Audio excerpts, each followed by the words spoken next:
Pairing ArcGIS Server with ArcGIS Online is a great way to be able to take control of your data. Your ArcGIS Server does not need to be federated with an ArcGIS Enterprise environment. So it doesn't need to be everything, just be a standalone ArcGIS Server installed on a machine. By doing that, you can actually still create items in ArcGIS Online and link them back to your server and use them effectively. Let me show you how to do that. So here I have my ArcGIS Server Manager open, and it's showing you that I have two services published. Both are the same service, but they're slightly different.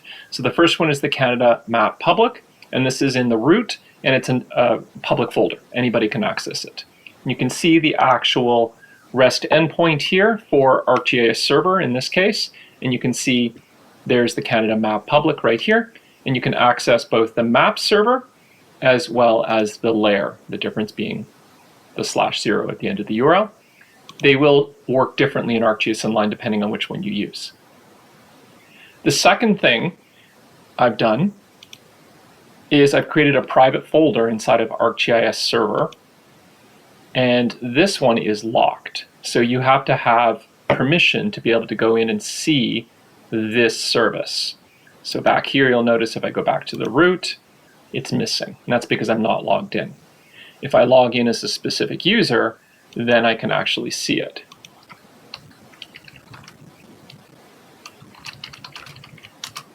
And now you'll see the private folder shows up, and there's my map service. Again, same service, same data, just one's in a folder that's private, one isn't, just as a demo so you can actually see how that works. Okay, so back in ArcGIS Server Manager, this is being accessed using port 6443. It's really important to remember that this is an administration only port. You should never be using this in public applications. So when I'm going to be creating the links in ArcGIS Online, do not include this. You can think of it as this is like maintaining your car. You have to pop the hood open to do any work. If you drive the car, you leave the hood down and you drive it. Same thing, this is the hood up. To access the same service without that, you can see there is no 6443. Yes, it would work if I add 6443 here as well, but you can see it, the certificate isn't exactly right. But it does work then. That doesn't mean you should use that in ArcGIS Online though. This is like the hood open.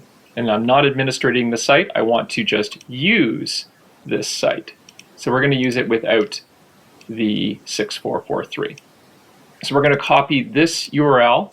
We're going to do it from the one that is not private though, just as a demo.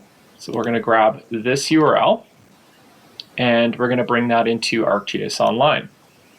Now in here, all you have to do is go new item, and we're just going to specify a URL.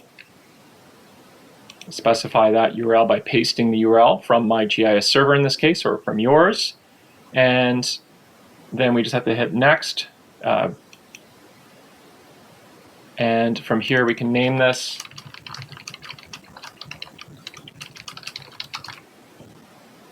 And save. And this will create an item in ArcGIS Online and point back to my GIS server that is my own, that's not federated or associated with ArcGIS Online in any way. And you can see the items listed right here. They will show up. One is a shapefile and a feature layer, which I had pre-existing. That was a shapefile that I had uploaded, and it created a feature layer that's hosted. This is the normal way to host data in ArcGIS Online. And now this third item is what I just added. That's the map image layer. And that points back at this map server. And the reason it's called a map image layer is it's a map server. So what it does is it streams an actual geometry to create the images. So this, for example, if I actually use a little bit of a tool here for development. So this developer tool, what it will allow me to do is actually see the requests that are being made. And if I just do a simple zoom in task, you'll see that there is a new request down here. And if I go grab that request, we'll copy it and paste it into a new browser window. This is an actual response from the server. It's an image. Basically, it's just a picture of my data from the ArcGIS server. That's all that was streamed to the request. That was directly from the REST endpoint. That's all ArcGIS Online is going to do. So if we go back to the content here and we take a look at this, so if we go view items details first of all, and we scroll down, you can see that the URL that's in here is no different than the URL that's here, at least the starting portion of it. It's a map server. And then it has this export component. So map server. So that's all this item is doing. Its job is to point at my server. Okay, so let's open this up in a map viewer really quickly. We'll take a look at what happens inside of ArcGIS Online when it's making these requests, and you can see the map actually getting generated here. Let's use those same F12 tools, and this time you can actually see the request right here.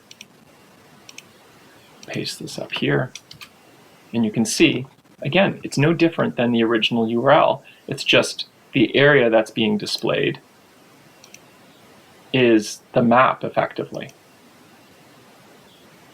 So the fact that there's all this white area around it or gray area here, that's just because there was no data in that area and it's showing the base map underneath it. So this is just a simple image that's getting transmitted. So that's one way for ArcGIS Server to serve information and data to ArcGIS Online. But there is a second way, and it matches how ArcGIS Online does it. I go back to, let's turn off this. Go back to the content here. This feature layer, when it streams the data, it's going to stream X and Y's. And you can actually set this up to work like that just by one simple little trick. So when you go create the new item in here, and you're going to go use a URL, so we're going to use this URL, but instead of with the map server being the end, we're going to go into the layer itself, and you can see it's /0 now, which literally just relates to the ID of that. If there was multiple, it would be listing the items. So you can pick whichever layer you want. And now in here we paste that. It looks like it's doing the exact same process, but in reality it's a little bit different.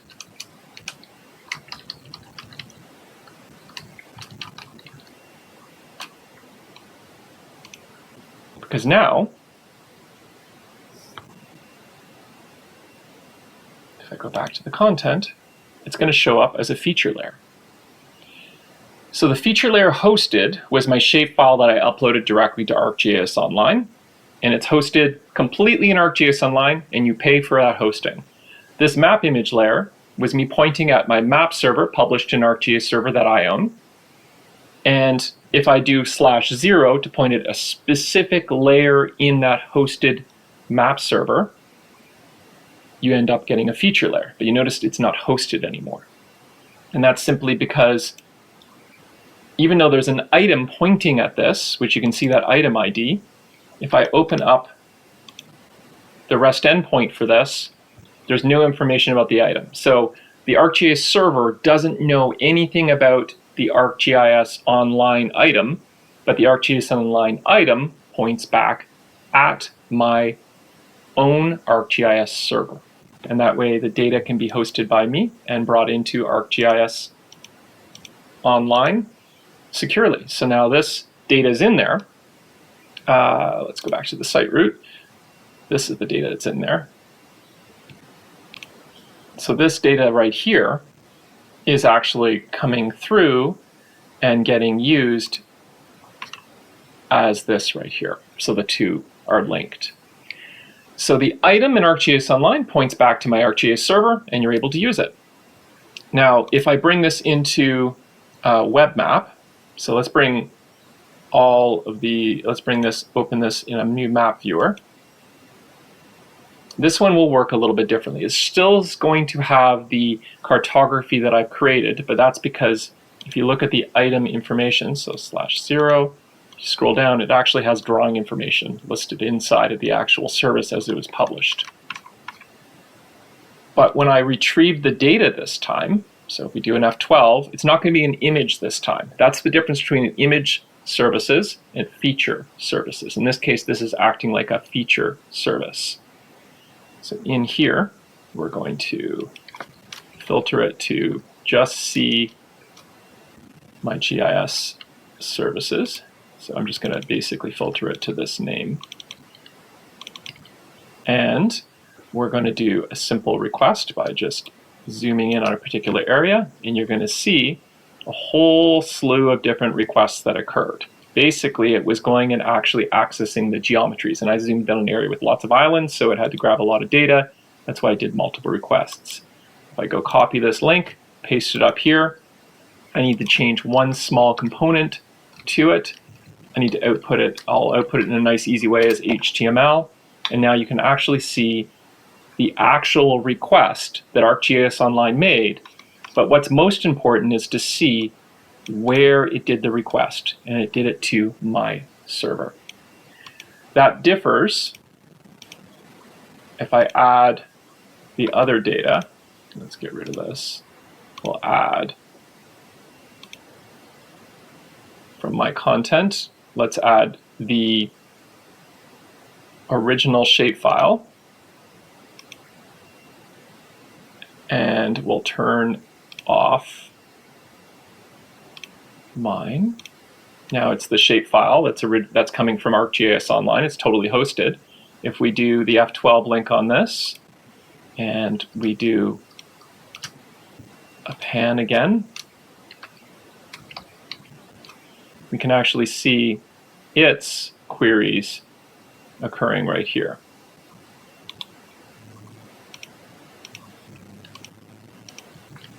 And again, we'll just change that PBF to be HTML so we can actually see the request. So it's really no different. These two things really are the same. The difference is this one, which is the shapefile uploaded directly to ArcGIS Online, is actually coming from their servers. So it's hosted in the cloud. This one, I'm hosting the data. It's on my ArcGIS server, and you can see the requests coming through. But to ArcGIS Online, it doesn't care. You can use both natively, exactly the same. So if I zoom out here to see all of Canada.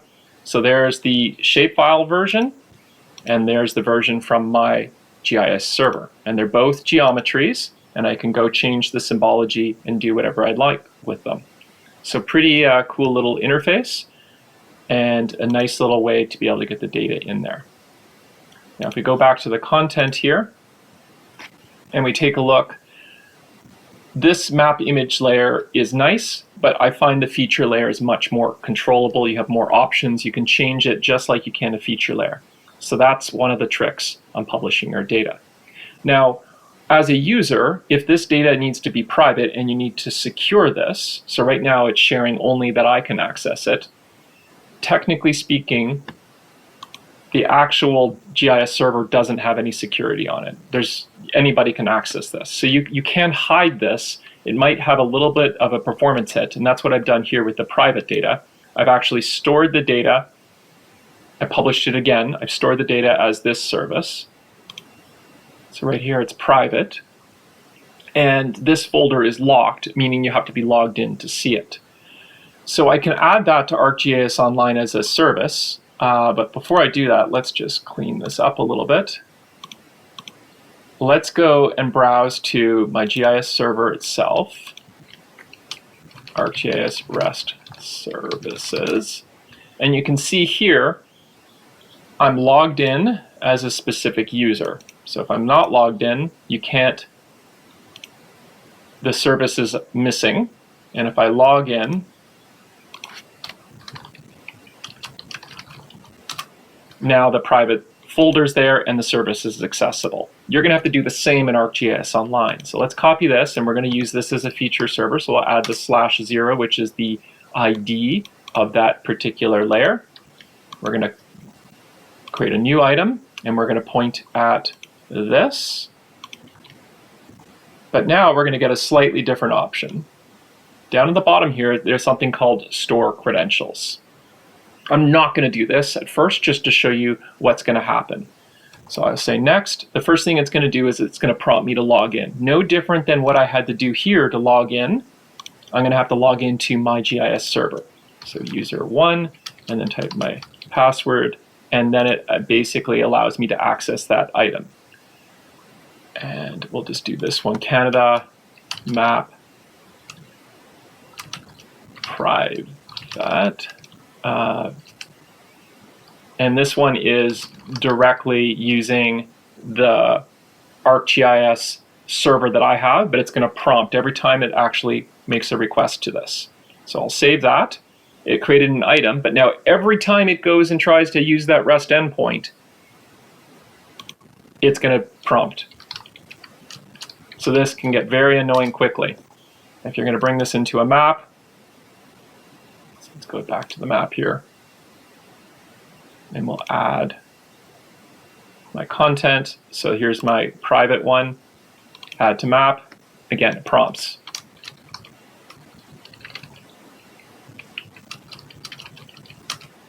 And now it opens it fine. And now in this map, I can use it as I'm going. But if I came back into this, it's not going to remember that password. It's going to re-prompt again. So there's a lot of prompting, and it's an extra prompt that has nothing to do with ArcGIS Online. So that is an option if you'd like to work it that way. So this item is now basically no different than the other one, except that it has a prompt every time you try to access it, and you have to give it not your ArcGIS Online information, you have to give it from the original server, in this case, my GIS server, ArcGIS server, its credentials to be able to log in. Okay. So let's do something a little bit different, and let's go back. And what we're going to do now is we're going to actually use a proxy that ArcGIS Online has built into it, and it's kind of a hidden option.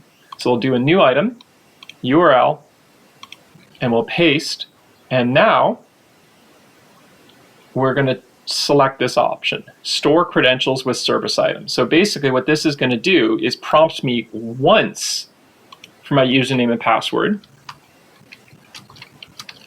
and it's going to create a service proxy on ArcGIS Online, and users are going to have to pass through that proxy to get at the data.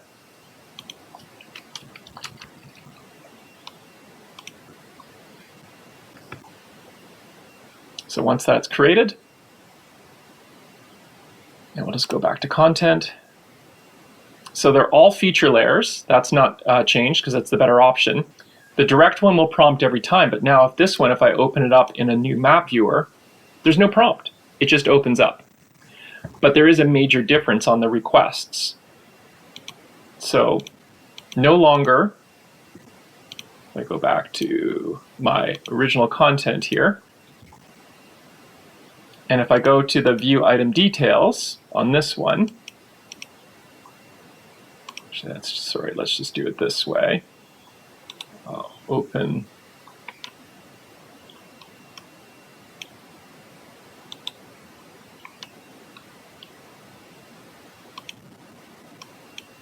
well, there we are. Open a new tab, and then we'll open this one.